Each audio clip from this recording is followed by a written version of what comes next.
आज के अपने इस वीडियो में हम सुनेंगे अकबर बीरबल की एक मजेदार कहानी, ईश्वर अच्छा ही करता है। कहानी को शुरू करने से पहले अगर आप सबने अब तक हमारे चैनल को सब्सक्राइब नहीं किया है तो जल्दी से हमारे चैनल को सब्सक्राइब जरूर करें।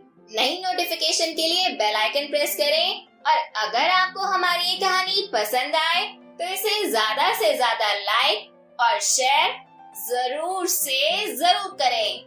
बीरबल एक ईमानदार तथा धर्म प्रिय व्यक्ति थे। वह प्रतिदिन ईश्वर की आराधना बिना नागा किए करते थे। इससे उन्हें नैतिक और मानसिक बल प्राप्त होता था।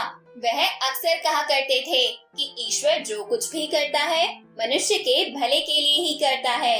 कभी कभी हमें ऐसा लगता है कि ईश्वर हम पर कृपा दृष्टि नहीं रखता, लेकिन ऐसा होता नहीं है।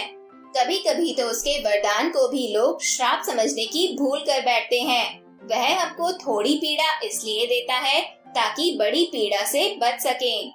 एक दरबारी को बीरबल की ऐसी बातें पसंद नहीं आती थीं। एक दिन वही दरबारी दरबार में बीरबल को संबोधित करता हुआ बोला, देखो ईश्वर ने मेरे साथ क्या किया।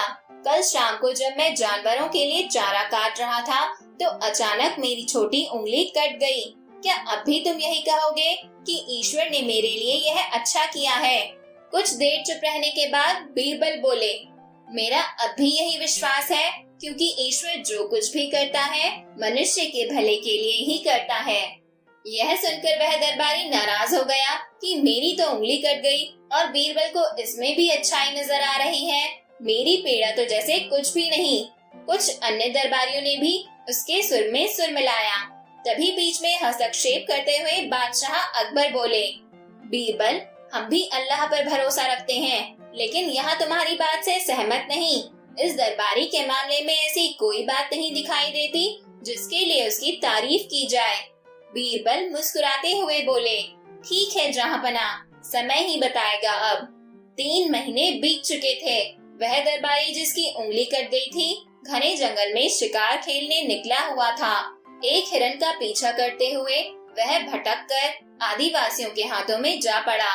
वे आदिवासी अपने देवता को प्रसन्न करने के लिए मानव बलि में विश्वास रखते थे, अतः वे उस दरबारी को पकड़कर मंदिर में ले गए बलि चढ़ाने के लिए। लेकिन जब पुजारी ने उसके शरीर का निरीक्षण किया तो हाथ की एक उंगली कम पाई। नहीं, इस आदमी की बलि नहीं दी जा सकती, मंदिर का पुजारी बोला। यदि 9 उंगलियों वाले इस आदमी को बलि चढ़ा दिया गया तो हमारे देवता प्रसन्न होने के बजाय क्रोधित हो जाएंगे। अधूरी बलि उन्हें पसंद नहीं। हमें महामारियों, बाढ़ या सूखे का प्रकोप झेलना पड़ सकता है, इसलिए इसे छोड़ देना ही ठीक होगा। और उस दरबारी को मुक्त कर दिया गया। अगले दिन वह दरबारी दरबार में बीरबल के पास आकर रोने लगा।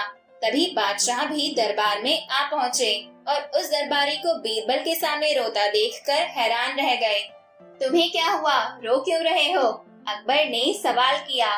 जवाब में उस दरबारी ने अपनी आप बीती विस्तार से कह सुनाई। वह बोला, अब मुझे विश्वास हो गया है कि ईश्वर जो कुछ भी करता है मनुष्य के भले के लिए ही करता है। यदि मेरी उंगली ना कटी होती तो निश्चित ही आदिवासी मेरी बलि चढ़ा देते। इसीलिए मैं रो रहा हूँ, लेकिन ये आंसू खुशी के हैं। मैं खुश हूँ क्योंकि मैं जिंदा हूँ। बीरबल के ईश्वर पर विश्वास को संदेह की दृष्टि से देखना मेरी भूल थी। अकबर ने मंद मंद मुस्कुराते हुए दरबारियों की ओर देखा जो सिर झुकाए चुपचाप खड़े थे। अकबर को गर्व महसूस हो रहा था कि बीरबल जैसा बुद्धिमान उनके दरबारियों में से एक है।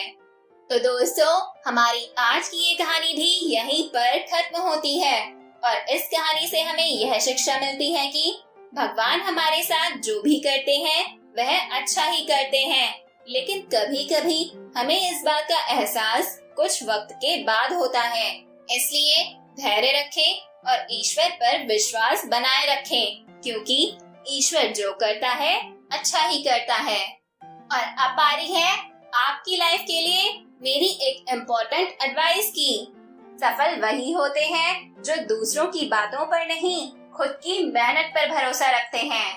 तो फ्रेंड्स, खुद पर भरोसा बनाए रखें और मेरे साथ मिलकर एंजॉय करते रहें मेरी इंटरेस्टिंग ऑडियो टेल्स। हम सब फिर मिलेंगे नेक्स्ट वीडियो में एक नई कहानी के साथ। Till then keep listening and don't forget to like, comment, share and subscribe. Thank you.